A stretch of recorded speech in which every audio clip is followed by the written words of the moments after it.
Our panel is called Decentralized and Web 3 Applications in the Built World, but I'm just going to get to the crux of it. We're going to be talking about DPIN today, and probably most of you don't know what that means. So I'm going to say it stands for Decentralized Physical Infrastructure Networks, and it is particularly relevant in the building and construction space. I think many of the panels today, but in particular the infrastructure panel that we just heard, surface some of the major issues that are solved by DPIN networks. So we have three amazing founders of DPIN projects with us today, and I'm going to let them introduce themselves. And then I'm going to give a brief intro to what DPIN is, and then we're going to get into questions. So let me take it away. Well, thanks for having me. I'm here. I'm excited to be talking about all of this. My name is Neil. I'm the co-founder and CEO of what we call a Web 2 company called Andrina, and then a Web 3 protocol called DPIN. So on one side we build wireless networks. So we kind of compete against folks like Comcast and Verizon to be able to bring broadband to homes and businesses. On the other side, we build a protocol for providing decentralized broadband so that anybody can kind of help and join our initiative. We'll get more into that in a bit. Hi, my name is Mike Borton, and I'm the project creator of the GeoNet network. GeoNet stands for Global Earth Observation Decentralized Network, and it stands as the world's largest RTK network in the world. So for those in the construction space familiar with RTK positioning, centimeter accurate, GPS-based positioning, what GeoNet does is use token incentives to get people to set up RTK base stations on their rooftop, and then provides that as a service to folks in drones, robotics, construction, farming, and any kind of application in physical AI that would like to get precise, centimeter accurate positioning. My name is John, I'm the founder of 3DOS.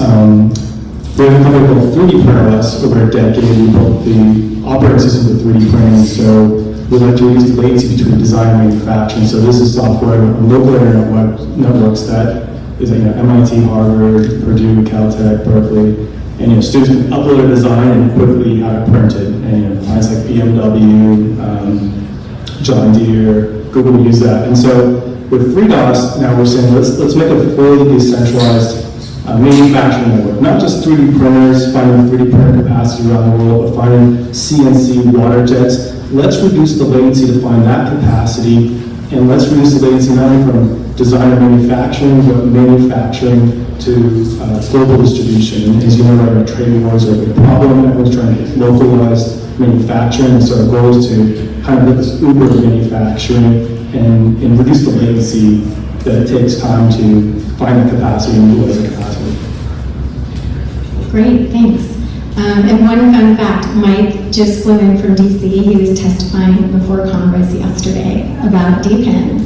So got it straight from the horse's mouth.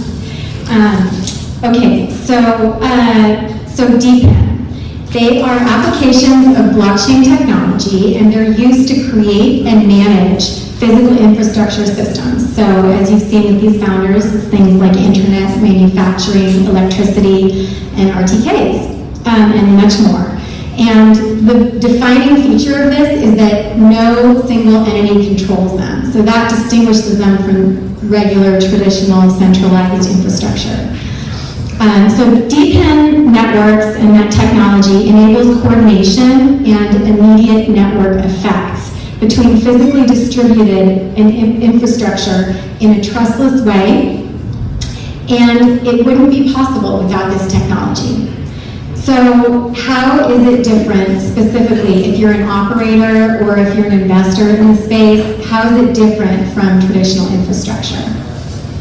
So I guess I can kick things off, and the way that I kind of think about DPIN in this category of like physical infrastructure meets crypto, I try to constrain that a little bit more in my mind, where I think about it as kind of digital infrastructure. So everything from like telecom to cloud-based infrastructure, but at the same time that also includes stuff like 3D printers, RTK networks, and all that kind of stuff. I think the nature of it and what crypto and blockchains allow is the ability to fractionalize a unit of contribution towards that infrastructure, such that it makes sense from both the financial and the technology perspective for even an individual household to be able to contribute towards this network. And so I think, the way that I kind of keep all this in my head is, I think about it as sort of like, what is the DPIN end state? And I think from the DPIN end state perspective, I kind of imagine a world where every home is helping to contribute towards a digital economy by essentially participating in this, right? It doesn't matter whether your home is going to have an RTK sensor on the top, or maybe my home is going to have a server that participates in like a decentralized AI cloud. Like that's the world that I think we're kind of sprinting towards, and all we do is just build the rules by which those protocols allow people to be able to interact with each other just without having to know each other. And so from the operator perspective, what I think is quite interesting about it is it lowers the barrier to entry substantially such that you can actually contribute to this network and get rewarded for that.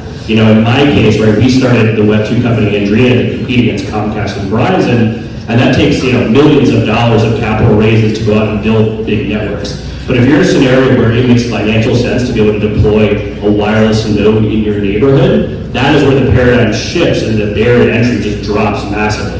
And if the barrier to entry can drop massively because of this technology, because of the reward systems, that really gives you a good opportunity to be able to just disrupt how infrastructure is done in general. Okay, and we should at this point also just specify for this crowd that the way that you achieve this is through a digital token. And that digital token serves various functions, but one of the main ones is that it aligns the incentives of all the participants on that token. So it aligns the incentives of the users and customers, the people who make it, the companies that make it and participate on it, and then anyone else who wants to hold the token. So it aligns those incentives, and it also dictates the rules for the operating system. So those rules in the operating system are programmed into that token, and that's how by developing that token-driven blockchain system, you don't need to have a centralized entity that is controlling the network. Now, I also want to clarify that tokens are not equity, so it's different from traditional companies that do equity raises. Token-driven blockchain networks are decentralized, and tokens are not equity. And DPIN tokens are a really special class of tokens. They're different. I'm sure all of you heard, about Bitcoin and meme coins and NFTs and tokens on DeFi. Now DPIN is really different because these tokens are deployed across physical assets. So there's like real value and value systems that underlie them, physical value. And I would say, I guess it's like one of the first breakout real world applications of crypto, and it's fast growing. And I'm going to throw it to Mike to talk a little bit more about how, as an operator and investor, you'd be interested in it. Yeah, I thought Neil did, both you and Neil did a great job of kind of giving the framework, but there may be a lot of terms in there that are kind of unfamiliar. So I'm going to try to illustrate how DPIN works really practically with GeoNet as an example. So essentially, a lot of, if you own a home and you have a rooftop, that rooftop, and you have internet in your home, that has a lot of value. If you go out and try to secure a rooftop space with a stable internet connection, it takes a lot of coordination. You're going to spend a lot of money to do that.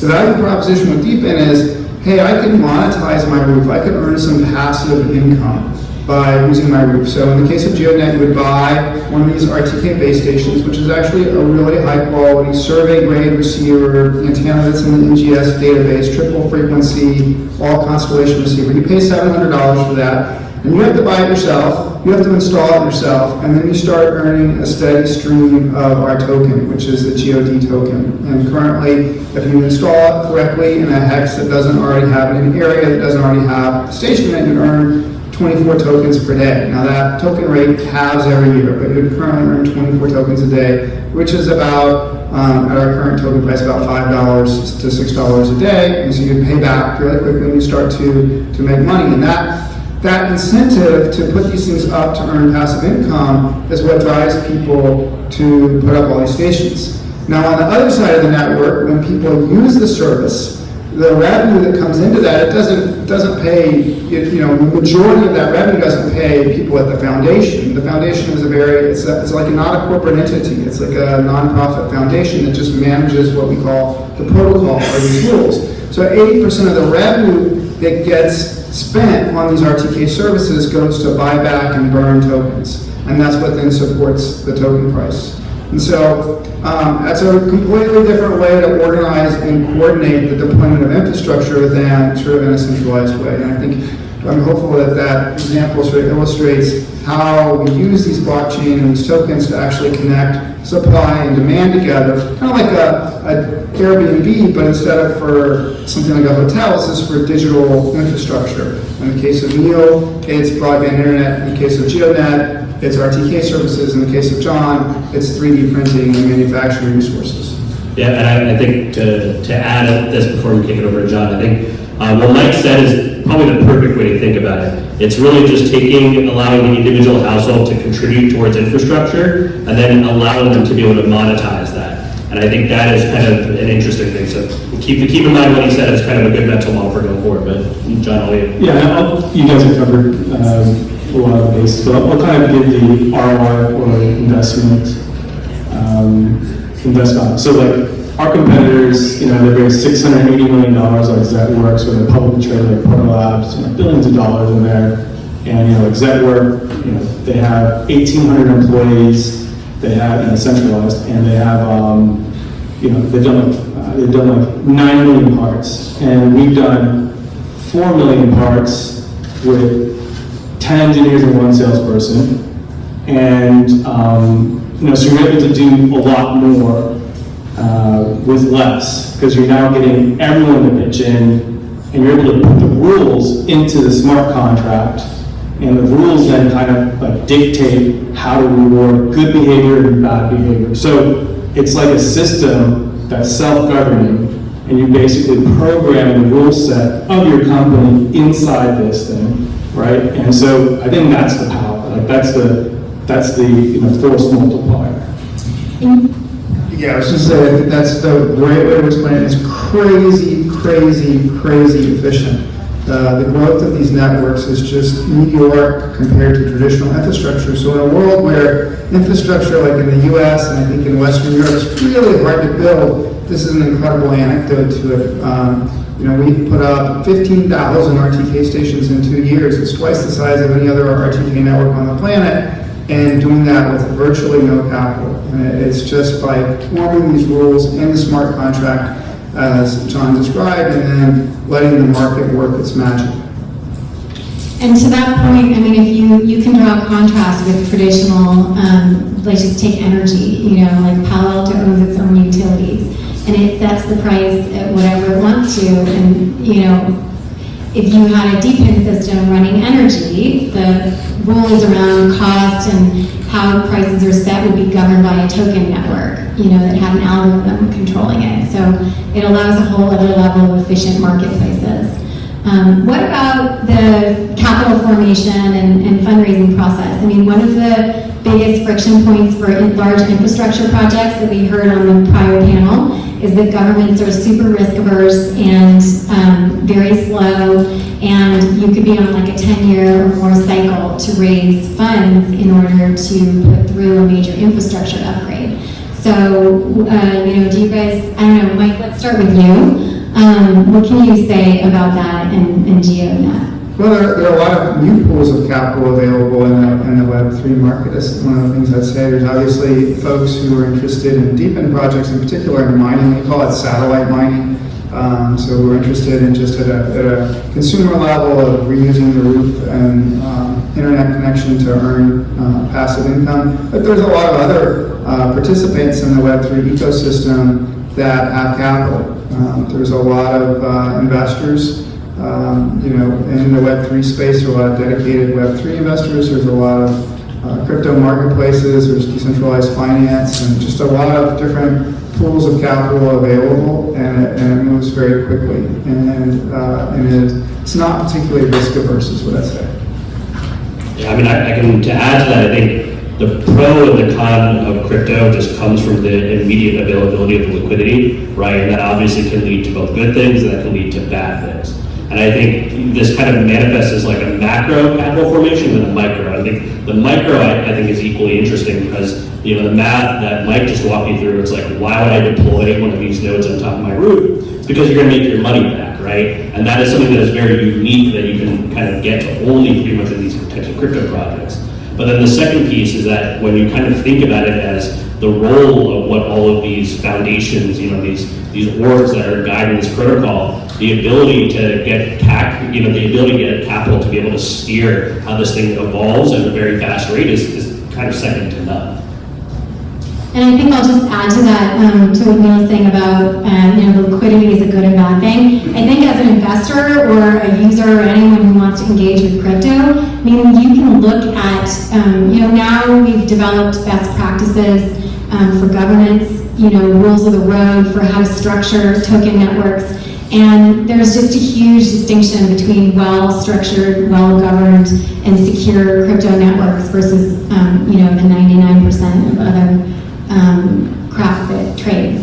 So I would say, it's not a reason. The fact that it's, the crypto and blockchain aspect of it is an enabling technology here that truly makes it possible to do all of these things.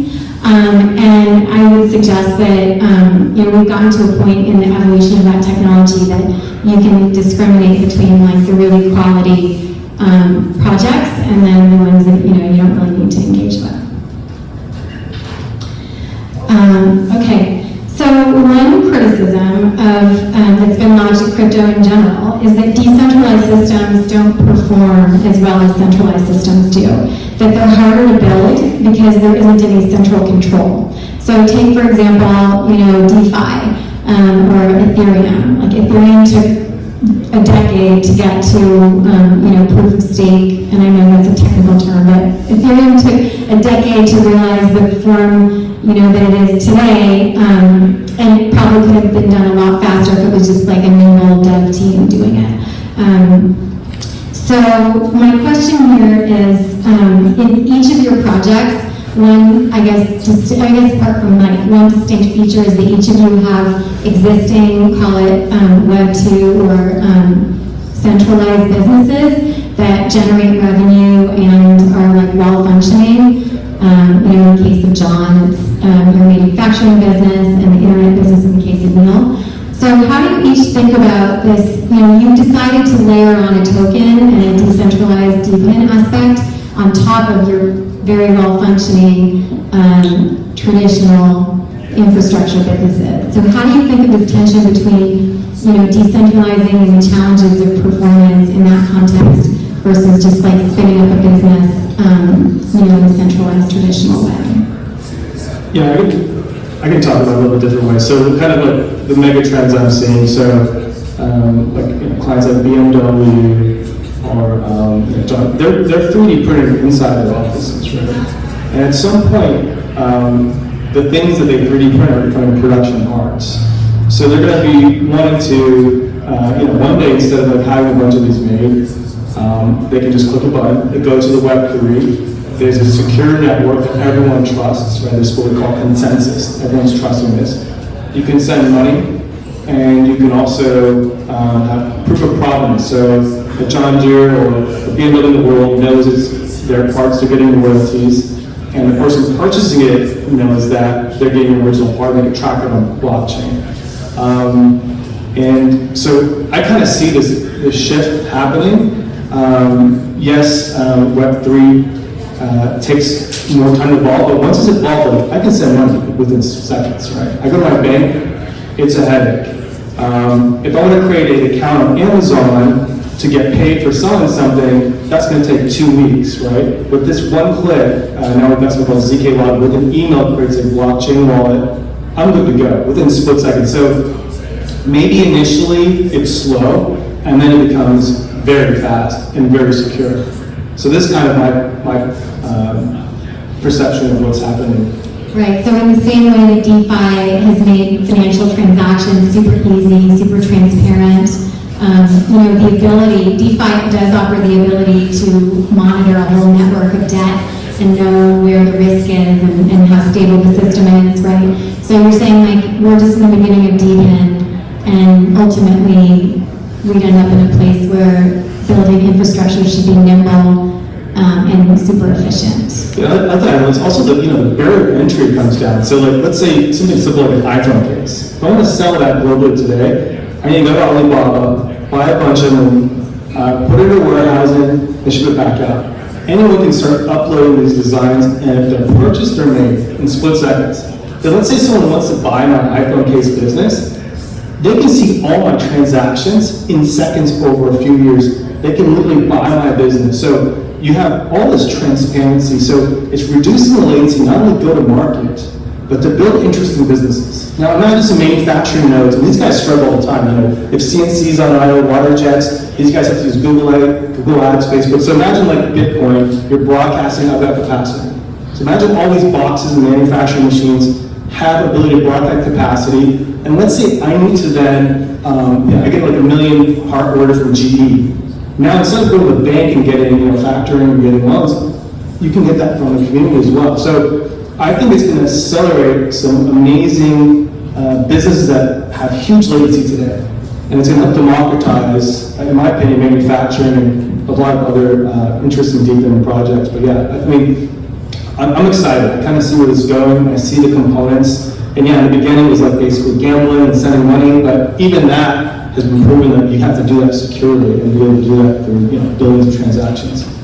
Yeah, and maybe I can talk a little bit sort of about the Web 2 to Web 3 journey a little bit. So at Andrina, which is our wireless internet service provider, right? I started this in 2018 with the belief that hey, wireless technology is getting good enough to compete against fiber. So why don't we use the element of scale that wireless gives us to be able to go and compete against Comcast, Verizon, all those folks. And since then, we've built a network that's live in 11 states, and we're providing internet to over 10,000 households, subscribers. And so what's interesting about that is that was incredibly hard, right? It took a lot of money, time, effort to be able to go build a network of that scale with that kind of crazy pipe dream of how do I dethrone Comcast and Verizon. And through that entire journey, we realized that there was a bunch of different pieces that we could kind of optimize, right? We could build new wireless hardware to be able to propagate signals better within buildings. We could build new robotic antenna systems on top of roofs to be able to broadcast signals between buildings. We could build our own software-based routers so that we weren't reliant on like Juniper and Cisco. And so through this process of kind of having this dream of trying to go after the big guys and innovating a little bits of technology, by exposure to the crypto space, I kind of realized like, hey, I don't need to be the one that goes to bring this to the rest of the world. If I just create the rules by which these different components can interact together, now I can actually let that go out into the world and begin to monetize a small piece of that. And so now anybody can contribute to this infrastructure.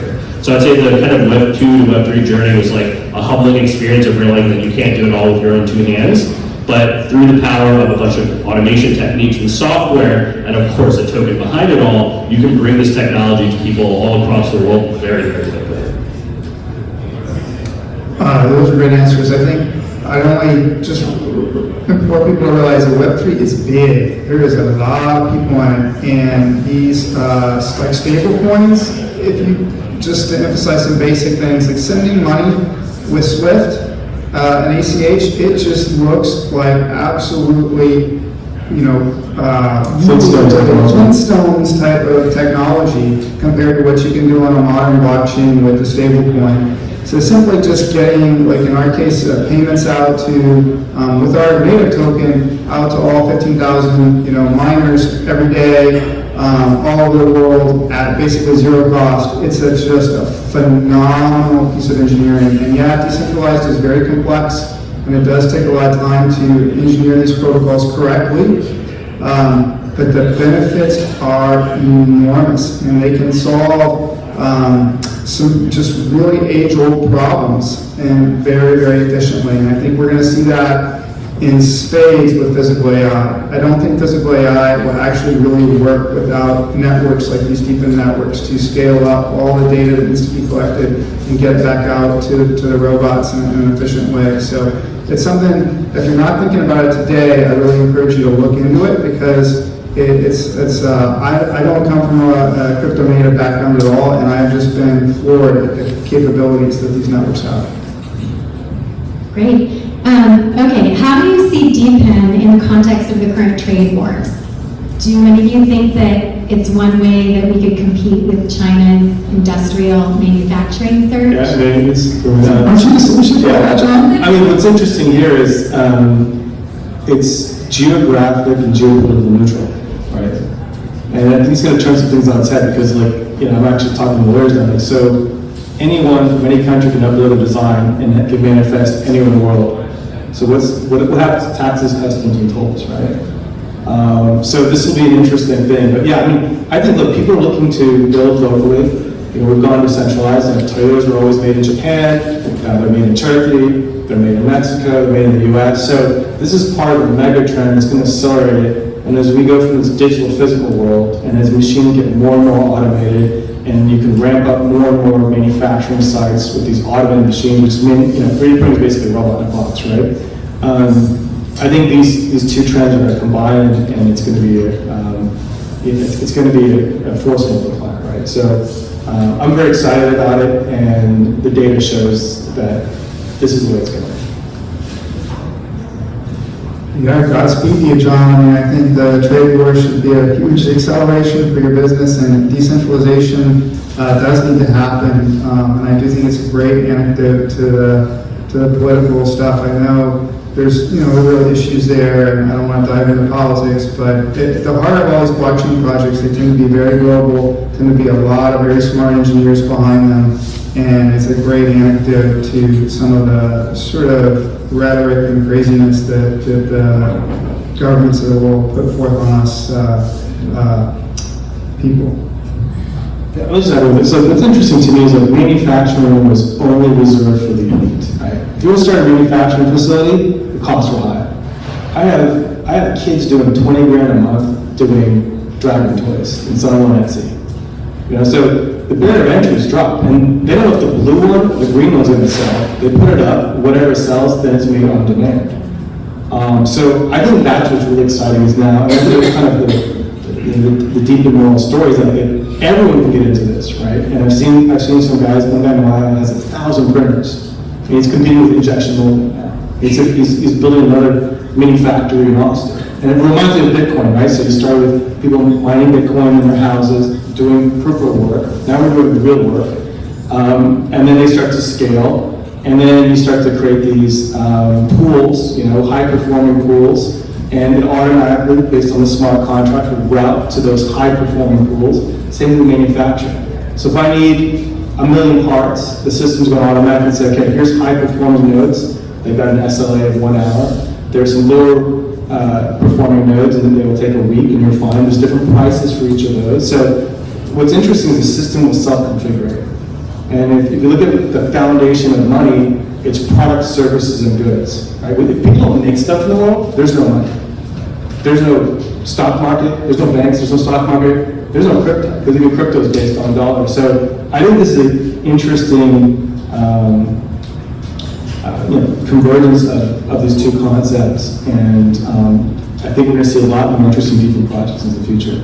Yeah, I think to add to kind of what John was saying, I think where he's getting at is, you know, part that I believe is that a lot of these components of decentralization, especially around physical infrastructure, are kind of inevitable, right? Once the idea of the 3D printer actually became possible, like it's like, duh, we're going to go from a scenario where it's centralized manufacturing towards everybody can contribute in a little small way.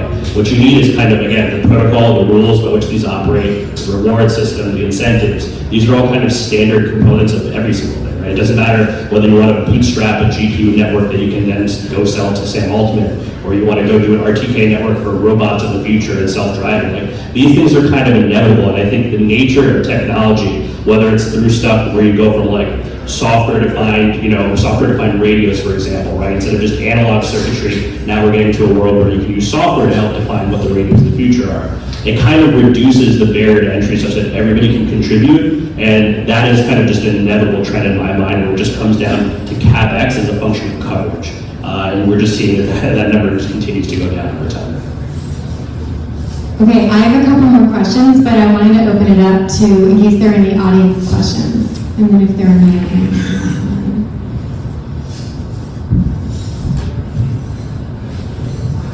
Thanks.